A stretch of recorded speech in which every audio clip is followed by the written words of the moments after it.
ಗಂಡನ ಕಣ್ಣೀರಿಗೆ ಕರಗಿಬಿಟ್ಲ ಲೀಲಾ ಎನ್ನುವಂತಹ ಮಾತು. ಯಾಕಂದರೆ 3 ಮಕ್ಕಳನ್ನು ಬಿಟ್ಟು ಲವರ್ ಜೊತೆ ಹೋಗಿದ್ದಂತಹ ಆಂಟಿ ಈಗ ಆ ಒಂದು ಲವ್ ಸ್ಟೋರಿಗೆ ಬಿಗ್ ಟ್ವಿಸ್ಟ್ ಸಿಗುತ್ತಾ ಇದೆ.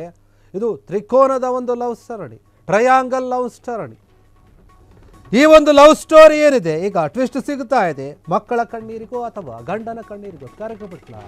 3 ಮಕ್ಕಳನ್ನು ಬಿಟ್ಟು ಲವರ್ ಜೊತೆ ಹೋದಂತಹ ಆಂಟಿ ಲೈಫ್ನಲ್ಲಿ ಬಿಗ್ ಟ್ವಿಸ್ಟ್ ಸಿಗುತ್ತಾ ಇದೆ. 3 ಮಕ್ಕಳನ್ನು ಬಿಟ್ಟು ಲವರ್ ಜೊತೆ ಹೋಗಿದ್ಲು ಲೀಲಾ. ಅವರ ಒಂದು ಲೈಫ್ನಲ್ಲಿ ಈಗ ಬೇರೆ ಚೇಂಜ್ ಆಗ್ತಾ ಇದೆ. ಚಿನ್ನಿ ಬಂಗಾರಿ ಅಂತ ಗೋಡಾಳಿದ್ದ ಗಂಡ ಕಣ್ಣೀರು ಹಾಕಿದ್ದ. ಲೀಲಾ ಮನಸ್ಸು ಕರಗಿ ಹೋಯ್ತಾ ಈ ಒಂದು ವಿಚಾರವಾಗಿ. ಈಗ ಲವರ್ ಸಂತೂನ ಬಿಟ್ಟು ಮತ್ತೆ ಗಂಡನನ್ನು ಸೇರಿದ್ದಾಳೆ ಲೀಲಾ. ಹಾದಿ ಬೀದಿ ರಂಪಾಟಕ ಆಗಿತ್ತು ಈ ಒಂದು ವಿಚಾರ. ಸಂಸಾರದ ಗಲಾಟೆ ಏನಿತ್ತು, ಬೀದಿಗೆ ಬಂದಿತ್ತು. ಲವರ್ ಜೊತೆ ಸೇರಿ ಗಂಡನನ್ನೇ ಜೈಲಿಗಟ್ಟಿದ್ಲು ಲೀಲಾ. ಹೀಗಾಗಿ ಈ ಒಂದು ವಿಚಾರಕ್ಕೆ ಸಂಬಂಧಪಟ್ಟಂತೆ ಮತ್ತೆ ಡ್ರೈವರ್ ಮಂಜುಂದ ಬರಮಾಡಿಕೊಂಡಿದ್ದು ಹೇಗೆ? ಮಂಜು ಲೀಲಾ ಸಂತು ಟ್ರಯಾಂಗಲ್ ಲವ್ ಸ್ಟೋರಿಗೆ ಇದೀಗ ಬಿಗ್ ಟ್ವಿಸ್ಟ್ ಸಿಗುತ್ತಾ ಇದೆ. ನನಗೆ ನೀನೇ ಬೇಕು ಅಂತ ಹೋದವಳು ಮತ್ತೆ ವಾಪಸ್ ಆಗಿದ್ದಾಳೆ. ಅದು ಯಾಕೆ, ಹೆಂಗೆ? ಅಂದು 3 ಮಕ್ಕಳ ಭವಿಷ್ಯವನ್ನು ಲೆಕ್ಕಿಸದೆ ಲವರ್ ಜೊತೆ ಹೋಗಿದ್ದ ಲೀಲಾ ಇಂದು ವಾಪಸ್ ಆಗಿದ್ದು ಯಾಕೆ? ಮತ್ತೆ ನನಗೆ ಗಂಡ ಬೇಕು, ಮಕ್ಕಳೇ ಬೇಕು ಅಂತ ಹೇಳ್ತಾ ಇದ್ದಾಳೆ ಲೀಲಾ. ಸಂತು ಮನೆಯಲ್ಲಿ ಏನಾಯಿತು? ಈಕೆ ವಾಪಸ್ ಆಗಿದ್ದು ಯಾಕೆ ಅನ್ನುವಂತಹ ಪ್ರಶ್ನೆ. ಮಕ್ಕಳನ್ನು ಸ್ಕೂಲಿಗೆ ಕಳಿಸುತ್ತಿಲ್ಲ ಅಂತ ಹೇಳಿ ವಿಡಿಯೋ ಮಾಡಿದ್ದ ಮಂಜು.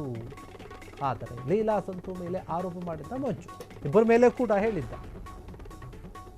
ನನ್ನ 2 ಮಕ್ಕಳನ್ನು ನನಗೆ ಕೊಡಿಸಿಬಿಡಿ ಅಂತ ಹೇಳಿ ಮಂಜು ಕೂಡ ಕೇಳಿಕೊಂಡಿದ್ದ ಈ ಹಿಂದೆ. ಈ ಘಟನೆ ನಡೆದ ಬಳಿಕ 3 ಮಕ್ಕಳ ಜೊತೆ ಲೀಲಾನೇ ಮಂಜು ಮನೆ ಸೇರಿಬಿಟ್ಟಿದ್ದಾಳೆ. ಈಗ ಕೊನೆಗೆ Manju Leela Santu triangle love story ಕಹಾನಿಗೆ ಏನಿದೆ ಈಗ ಟ್ವಿಸ್ಟ್ ಸಿಕ್ಕು ಇದು ಸುಖಾಂತ್ಯ ಆಗಿದೆ.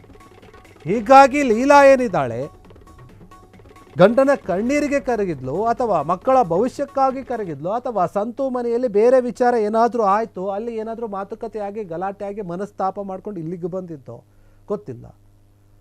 ಈ ಒಂದು ಸ್ಟೋರಿ ಕರ್ನಾಟಕ ರಾಜ್ಯದಲ್ಲಿ ಎಷ್ಟು ದೊಡ್ಡ ಮಟ್ಟದ ಚರ್ಚೆ ಆಗಿತ್ತು. ಇವರು ಯಾವ ರೀತಿಯಾಗಿ ರಂಪ ರಾಮಾಯಣ ಮಾಡ್ಕೊಂಡಿದ್ರು, ಯಾವ ರೀತಿಯಾಗಿ ಬೀದಿಯಲ್ಲಿ ಬಂದಿತ್ತು ಇವರ ಒಂದು ಸಂಸಾರದ ಗಲಾಟೆ, ಅದೆಲ್ಲವೂ ಕೂಡ ಗೊತ್ತಿರೋದೆ. ಮಂಜು ಗೋಳಾಡ್ಕೊಂಡು ಮೀಡಿಯಾದ ಮುಂದೆ ಬಂದು ಹೇಳ್ತಾ ಇದ್ದ, ಚಿನ್ನು ಬಂಗಾರಿ ಬುದ್ದು ನನಗೆ ನೀನೇ ಬೇಕು ಬಾ ಅಂತ. ಆದರೆ ಈ ಕಡೆ ಲೀಲಾ ಮಾತ್ರ ಬರೋಕ್ಕೆ ತಯಾರಾಗಿರಲಿಲ್ಲ. ಇಲ್ಲ ನಾನು ಬರೋದಿಲ್ಲ, ನನಗೆ ಹಿಂಸೆ ಕೊಡ್ತಾ ಇದ್ದಾನೆ, ಚಿತ್ರ ಹಿಂಸೆ ಕೊಡ್ತಾ ಇದ್ದಾನೆ, ನಾನು ಬರೋದಿಲ್ಲ ಅಂತ ಹೇಳಿ ಲೆಕ್ಕಿಸ್ದೆ ಲವರ್ ಆಗಿದ್ದಂತಹ ಸಂತೋಷ್ ಜೊತೆ ಹೋಗಿಬಿಟ್ಟಿದ್ಲು, ಅವರ ಮನೆಯಲ್ಲೇ ಇದ್ಲು. ಗಲಾಟೆ ಕೂಡ ಆಯಿತು. ಮಂಜು ಜೈಲಿಗೂ ಹೋದ, ಆಮೇಲೆ ಜೈಲಿಗೆ ತಗೊಂಡು ಹೊರಗಡೆನೂ ಬಂತ. ಇಷ್ಟೆಲ್ಲ ಆಯಿತು.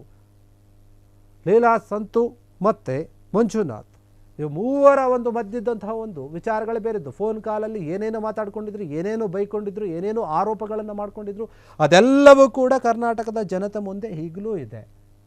ಸಾಕಷ್ಟು ವಿಚಾರಗಳು ಬಂದಿತ್ತು. ಲೀಲಾ ನಾನು ಸಂತು ಜೊತೆ ಹೋಗೋದೇ ಇಲ್ಲ, ಇಲ್ಲೇ ಇರ್ತೀನಿ ಅಂತ ಹೇಳಿದ್ಲು. ಒಂದು ರೀತಿಯಲ್ಲಿ ಶಪಥ ಮಾಡಿದರ ರೀತಿಯಲ್ಲಿ ಮಾತನಾಡಿದ್ಲು.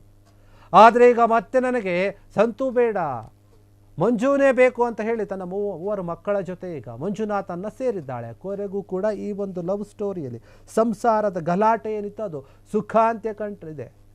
ಎಂದಿನಂತೆ ಈಗ ಮಂಜುನಾಥನ ಜೊತೆ ನಾನು ಸಂಸಾರ ಮಾಡ್ತೀನಿ ಅಂತ ಹೇಳಿ ಲೀಲಾ ಬಂದಿರುವಂಥದ್ದು. ಮತ್ತೆ ಇವರ ಒಂದು ಸಂಸಾರದಲ್ಲಿ ಬಿರುಗಾಳಿ ಎಬ್ಬಿಸದೆ ಇವರು ಚೆನ್ನಾಗಿರಲಿ ಅಂತ ಕೆಲವರು ಮಾತನಾಡ್ತಾ ಇದ್ದಾರೆ.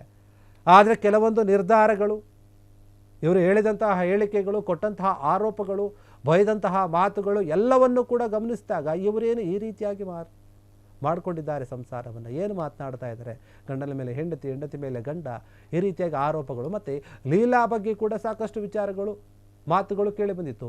ಗಂಡನ ಬಿಟ್ಟು ಬೇರೆಯವ್ರ ಜೊತೆ ಹೋಗಿ ಅವ್ರ ಜೊತೆ ಇರ್ತಾ ಇದ್ದೀನಿ ಅಂತೀಯಲ್ಲಮ್ಮ, ಇದು ಹೆಂಗೆ ಸರಿ?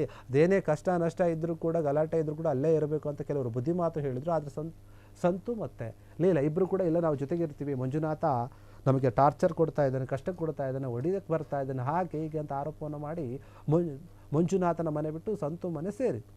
ಈಗ ಮತ್ತೆ ಬೇಡ, ನನಗೆ ಮಂಜುನಾಥನೇ ಬೇಕು ಅಂತ ಹೇಳಿ ಮಕ್ಕಳ ಜೊತೆ ಮಂಜುನಾಥನ ಮನೆಗೆ ಬಂದು ನಾನು ಇರ್ತೀನಿ ಅಂತ ಹೇಳ್ತಾ ಇದ್ದಾಳೆ. ಈಗ ಈ ಒಂದು ವಿಚಾರ ಏನಿದೆ, ಇವರ ಒಂದು ಸಂಸಾರದ ಗಲಾಟೆ ಸುಖಾಂತ್ಯ ಕಂಡಿದೆ. ಒಬ್ಬರ ಮಧ್ಯವರ್ತಿ ಬಂದಿದ್ದೆಲ್ಲವನ್ನು ಕೂಡ ಸರಿಮಾರಿದ್ದಾರೆ ಅಂತ ಹೇಳಲಾಗ್ತಾ ಇದೆ. ಹೀಗಾಗಿ ಮಂಜುನಾಥ ಕಣ್ಣೀರು ಹಾಕ್ತಾ ಇದ್ದ, ಆ ಮಂಜುನಾಥನ ಕಣ್ಣೀರಿಗೆ ಮಣಿದಿದ್ದಾಳೆ. ಯಾಕಂದರೆ ಮಕ್ಕಳನ್ನು ಸ್ಕೂಲಿಗೆ ಕಳಿಸ್ತಾ ಇಲ್ಲ ಸಂತೋಷ್ ಅಂತ ಆರೋಪ ಕೂಡ ಮಾಡಿದ್ದ ಮಂಜುನಾಥ್.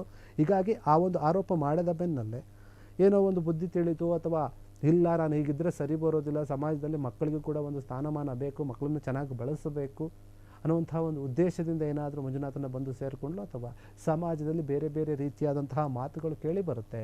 ಈ ಒಂದು ವಿಚಾರಗಳು ಈ ರೀತಿಯಾಗಿ ಬಂದಾಗ, ಹೀಗಾಗಿ ಈ ರೀತಿಯಾಗಿಯೇ ಲೀಲಾ ಯೋಚನೆ ಮಾಡಿ ಸಂತೋಷನ ಬಿಟ್ಟು ಮತ್ತೆ ಮಂಜುನಾಥ್ ಮನೆಗೆ ಬಂದಿರಬಹುದು.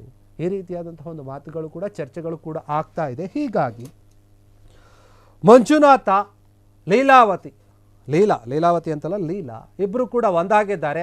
ಆ 3 ಮಕ್ಕಳು ಕೂಡ ಇವ್ರ ಜೊತೆಗೇನೆ ಇದ್ದಾರೆ. ಮುಂದಿನ ಒಂದು ದಿನಗಳಲ್ಲಿ ನಾವು ಚೆನ್ನಾಗಿರ್ತೀವಿ, ನಮ್ಮ ಸಂಸಾರವನ್ನು ಚೆನ್ನಾಗಿ ನಡೆಸ್ಕೊಂಡು ಹೋಗ್ತೀವಿ ಅಂತ ಇಬ್ಬರು ಕೂಡ ಒಪ್ಪಿಕೊಂಡು ಈಗ ಜೊತೆಗಿದ್ದಾರೆ. ಕ್ಷಣ ಕ್ಷಣದ ಸುದ್ದಿಗಳಿಗಾಗಿ ಫ್ರೀಡಂ ಟಿವಿ ಸಬ್ಸ್ಕ್ರೈಬ್ ಮಾಡಿ, ಲೈಕ್ ಮಾಡಿ ಹಾಗೂ ಫಾಲೋ ಮಾಡಿ. ಹೊಸ ಸುದ್ದಿಗಳ ನೋಟಿಫಿಕೇಶನ್ಗಾಗಿ ಬೆಲ್ ಐಕಾನ್ ಮೇಲೆ ಕ್ಲಿಕ್ ಮಾಡಿ.